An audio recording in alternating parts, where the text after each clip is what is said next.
നമസ്കാരം. My astro വിന്നിന്റെ പുതിയൊരു പരമ്പരയിലേക്ക് ഏവർക്കും ഹൃദ്യമായ സ്വാഗതം. വിഘ്നേശ്വരനായ ഗണപതിയുടെ മുന്നിൽ ഭക്തർ പതിവായി ഏത്തമിടുന്നു. മറ്റേതൊരു ദേവതയുടെ മുന്നിലും ഇത്തരത്തിലുള്ള ആരാധന കാണാറില്ല. ഇതിനു പിന്നിൽ ഒരു പുരാണ കഥ തന്നെയുണ്ട്. ഒരു ദിവസം ശിവകുടുംബം മഹാവിഷ്ണുവിന്റെ ക്ഷണം സ്വീകരിച്ച് വൈകുണ്ഠത്തേക്ക് പോയി. കൗതുകവും കുസൃതിയും നിറഞ്ഞ ഗണപതി ഭഗവാൻ വൈകുണ്ഠത്തിലുടനീളം സഞ്ചരിച്ചു കൊണ്ടിരുന്നു. കണ്ടതെല്ലാം വായിലിടുന്ന പ്രകൃതക്കാരനാണ് നമ്മുടെ മഹാഗണപതി. പതിവ് പോലെ തന്നെ മഹാവിഷ്ണുവിന്റെ സുദർശന ചക്രവും ഗണപതി ഭഗവാൻ വായിലിട്ടു. ഇതറിഞ്ഞ വിഷ്ണു ഭഗവാൻ ഭയപ്പെട്ടു. ഗണപതി ഭഗവാൻ അത് വിഴുങ്ങിയാൽ വലിയ അപകടമുണ്ടാകും. അതിനാൽ വിഷ്ണു ഭഗവാൻ ഗണപതിക്കു മുന്നിൽ ഏത്തം വെച്ചു.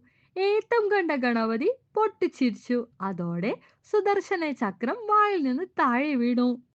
അന്നു മുതലാണ് ഗണപതിയെ സന്തോഷിപ്പിക്കാൻ വേണ്ടി പ്രത്യേക വഴിപാടായി ഏത്തമിടൽ മാറിയത്. അതുകൊണ്ട് ഗണപതി ക്ഷേത്രങ്ങളിൽ ഭക്തർ ഏത്തമിടുന്നത് നമുക്ക് കാണാൻ സാധിക്കും.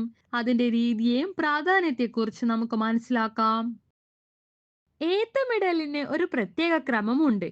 ഇടത് കാൽ ഉറച്ചു നിർത്തി വലത് കാലിന്റെ വലിയ വിരൽ ഇടത് കാലിന് മുൻവശം നിലത്ത് തൊടുക.